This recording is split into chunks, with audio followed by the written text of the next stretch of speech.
राम जी को किसके ऊपर विश्वास है? संविधान के ऊपर विश्वास नहीं लगता मुझे, अदालतों के ऊपर विश्वास नहीं लगता, या वो कोई षड्यंत्र रचे हैं और मैं उस षड्यंत्र के साथ चलूं तो जो है उनको लगेगा कि ये सही है। तो चर्चा ये हो रही है कि क्या अब उन विधायकों के खिलाफ भी स्पीकर कोई डिसिप्लिनरी एक्शन लेंगे या फिर नहीं हुई तो फिर जो है कोई ना कोई कानून, कोई ना कोई नियम जो है उसको वायलेशन हुई है और उस वायलेशन के जो है अधीन उस वायलेशन के लिए जो है एक और पिटीशन मेरे पास आई है। प्रदेश में जब राज्यसभा का ये प्रकरण हुआ तब से ये चर्चाएं जोर पकड़ रही हैं कि अगर इन 9 विधायकों का निष्कासन हुआ तो प्रदेश में ऐसी भी स्थिति उत्पन्न हो सकती है कि राष्ट्रपति शासन की तरफ प्रदेश अग्रसर हो। जो आपने निष्कासित किए हैं हिमाचल प्रदेश में, लगातार ये भी चर्चा हो रही है कि शायद हिस्ट्री में ये पहली बार हुआ है, तो क्या अब इनको जो पेंशन मिलती है, जो अलाउंसेस मिलते हैं वो मिलते रहेंगे? क्योंकि पीछे चर्चा ये हो रही थी कि शायद हो सकता है कि भविष्य में ऐसा भी प्रोविजन किया जाए कि इन्हें, लेकिन हो सकता है आने वाले। सर आपका बहुत बहुत स्वागत संवाद भारत में। आपने आज कॉन्फ्रेंस की है, बार बार विपक्ष आपकी कार्यवाही पर सवाल खड़े कर रहा है। पिछले कल जयराम ठाकुर ने भी कॉन्फ्रेंस कर कहा कि जो आपकी कार्यप्रणाली है वो बायस्ड है और आप मुख्यमंत्री की कठपुतली की तरह काम कर रहे हैं। मैंने अभी प्रेस वार्ता के माध्यम से सारी बातें स्पष्ट की हैं। जयराम जी को क्या लगता है क्या नहीं लगता है ये तो जयराम जी जाने, और सदन के अंदर जो होता है वो नियमों के अनुरूप होता है, संविधान के अनुरूप होता है, और वो जो सारी कार्रवाई है वो नियमों के अनुरूप हुई है। जो भी फैसले लिए गए हैं सदन के अंदर और उन फैसलों के द्वारा सदन के बाहर एज ए स्पीकर जो मेरा अधिकार क्षेत्र है, जिसमें 6 विधायकों की सदस्यता का रद्द होना है, 3 विधायकों का जो उन्होंने त्याग पत्र दिया है, फिर जो है भारतीय जनता पार्टी को ज्वाइन किया, उस पर निर्णय देना, ये मेरा अधिकार क्षेत्र है। और इस अधिकार क्षेत्र के अंदर जो उच्च न्यायालय है और उच्चतम न्यायालय है, उन्होंने भी कोई ऐसी व्यवस्था नहीं दी है।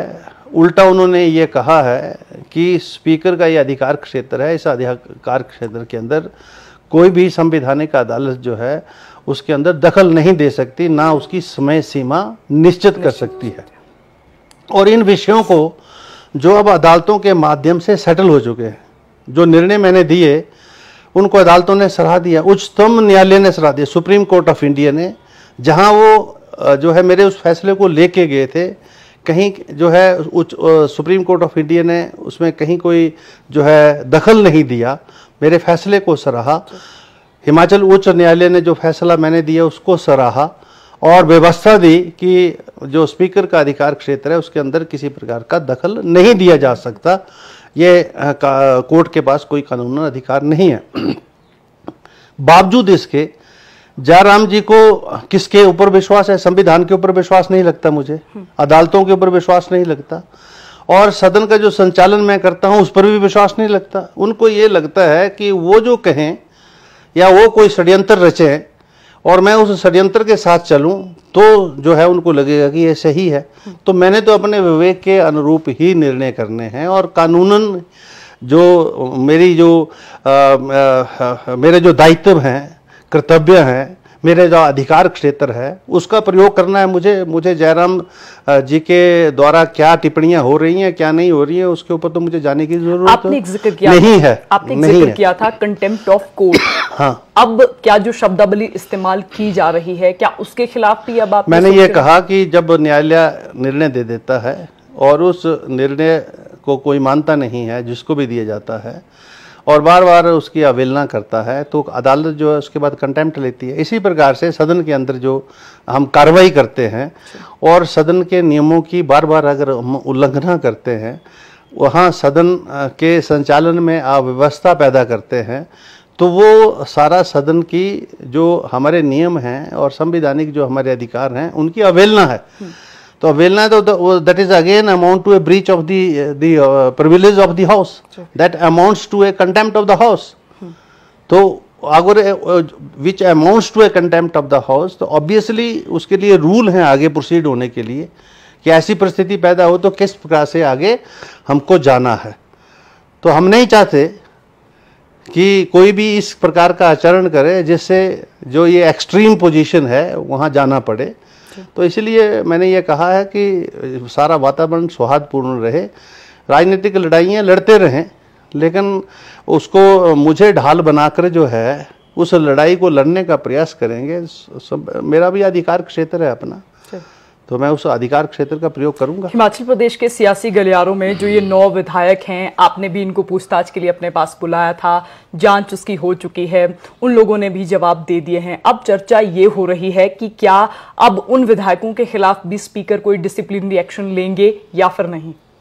अभी तो जो देखो, जो भी कार्रवाई होती है उसकी कोई ना कोई लिखित कार्रवाई मेरे पास आती है, पिटीशन आती है, तो वो सत्ता पक्ष की तरफ से पिटीशन आई है, उस पर हमने नोटिस जारी किए। नोटिस जारी करने के बाद जो 9 माननीय सदस्य हैं उनका जवाब आ चुका है। जो अब आने के बाद अब अगली जो कार्रवाई है वो जो अभी पेंडिंग है, अभी पेंडिंग है, और जब कभी सदन का संचालन होगा तो उस विषय को जो है वहाँ जो है सदन के माध्यम से ही उसका निर्णय होना है। निष्कासन तक भी स्थिति जा सकती है। सदन, ये सदन के पास अधिकार क्षेत्र है, मेरे पास नहीं है अधिकार क्षेत्र। अगर पिछला कोई 15 विधायकों का निष्कासन हुआ है या जो है 150 के करीब लोकसभा के, वो सदन वहाँ मेजॉरिटी वाइज से जो प्रस्ताव है उसको पास किया जाता है, उसी से होता है। वो तो सदन के अंदर की प्रक्रिया है ना, मैंने थोड़ी की वो तो सदन में प्रस्ताव आया, हमने सदन के अंदर प्रस्ताव को जो है वोट के लिए डाला, ध्वनि मत से वो पास हुआ तो नेचुरली जो फैसला सदन ने कर लिया उसको लागू करना मेरा अधिकार क्षेत्र है, मेरी जिम्मेवारी है, मेरा दायित्व है, मेरा कर्तव्य है, और जो जिसका पालन मैंने किया, और वो पालन की समय अवधि जो थी वो उसके अंदर उसकी समय पालना नहीं हुई तो फिर जो है कोई ना कोई कानून, कोई ना कोई नियम जो है उसको वायलेशन हुई है, और उस वायलेशन के जो है अधीन उस वायलेशन के लिए जो है एक और पिटीशन मेरे पास आई है, मैं उसको देख रहा हूँ, उसका नोटिस दे दिया है, उसका जवाब नोटिस आ चुका है। अब आगे उस पर क्या कार्रवाई बनती है नहीं बनती है, वो सदन कि जब कार्रवाई चलेगी तो उसी के ऊपर वो निर्णय आएंगे। क्योंकि हिमाचल प्रदेश में जब राज्यसभा का ये प्रकरण हुआ तब से ये चर्चाएं जोर पकड़ रही हैं कि अगर इन 9 विधायकों का निष्कासन हुआ तो प्रदेश में ऐसी भी स्थिति उत्पन्न हो सकती है कि राष्ट्रपति शासन की तरफ प्रदेश अग्रसर हो। नहीं, राष्ट्रपति शासन की तरफ प्रदेश क्यों अग्रसर होगा, क्योंकि लोगों द्वारा चुनी हुई सरकार है, पूरा मैंडेट है, सरकार अपना 1.5 वर्ष का कार्यकाल काम कर रही है, और जो भी कार्रवाई सदन के अंदर होती है वो कानून में होती है, उसमें किसी प्रकार से जो है कहीं किसी को अधिकार नहीं है। ये व्यवस्था सुप्रीम कोर्ट से आई है, आर्टिकल 356 जो है उसको भी सुप्रीम कोर्ट ने जो है उसके ऊपर बहुत लॉ एवॉल्व हुआ है कि कोई ऐसी एक्सट्रीम पोजीशन नहीं, वर्स्ट सर्कमस्टांसेस के अंदर भी आर्टिकल 356 को इन्वोक नहीं किया जा सकता है, सुप्रीम कोर्ट की व्यवस्था है। तो ये विषय अलग है, लेकिन दूसरा विषय जो सदन के अंदर होता है, सदन के अंदर जो कार्रवाई होती है वो सदन की जो संख्या बल है उसके ऊपर होती है। तो संख्या बल में तो अभी भी तो कांग्रेस पार्टी आगे है, और हर परिस्थिति में वो आगे ही है।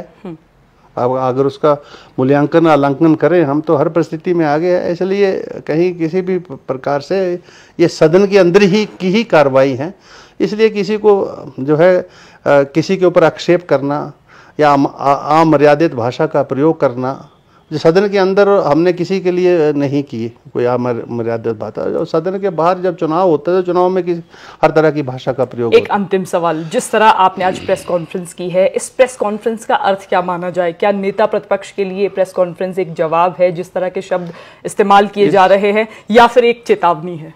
ना ये चेतावनी है ना ये जवाब है।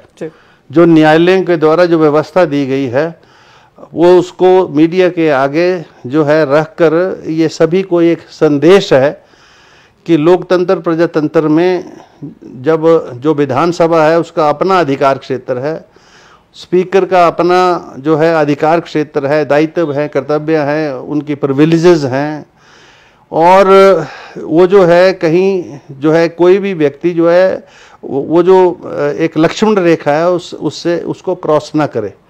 तो हम भी जब सदन का संचालन करते हैं सभी सामान्य सदस्यों का जो व्यवहार है उसको संचालित करते हैं, बड़े सभी को सम्मान से हम जो है एड्रेस करते हैं, कहीं जो है किसी प्रकार से किसी के ऊपर आक्षेप करना, ये निश्चित तौर पर नियम कानून की उल्लंघना है, या आप कहीं ना कहीं दोबारा से जो है जो संविधान के उन अनुच्छेदों को या विधानसभा की जो कानून नियम हैं उनका कहीं ना कहीं आप जो है वायलेशन को अपनी तरफ अट्रैक्ट करने का कोशिश कर रहे हैं। तो अगर वो होगी तो स्वाभाविक रूप से सभी का अधिकार क्षेत्र अपना अपना 6 एमएलए जो आपने निष्कासित किए हैं, हिमाचल प्रदेश में लगातार ये भी चर्चा हो रही है कि शायद हिस्ट्री में ये पहली बार हुआ है।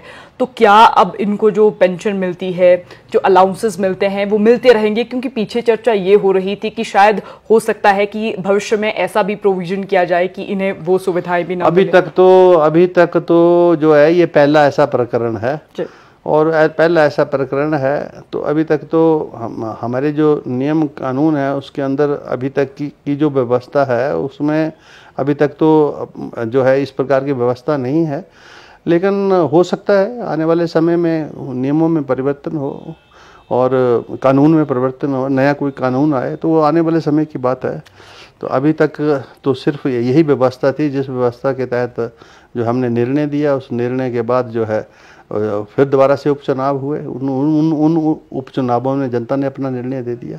तो अभी यही व्यवस्था है। आपका बहुत बहुत धन्यवाद। Thank you. हिमाचल प्रदेश विधानसभा के स्पीकर कुलदीप सिंह पठानिया हमारे साथ थे। सवाल हमने किए सत्ता और सियासत में जो चर्चाएं हो रही थी, 9 एमएलए को लेकर भी जो चर्चाएं हो रही थी, उनका जवाब लेने की भी हमने स्पीकर से कोशिश की। तो फिलहाल संवाद भारत में अभी के लिए बस इतना ही। नमस्कार।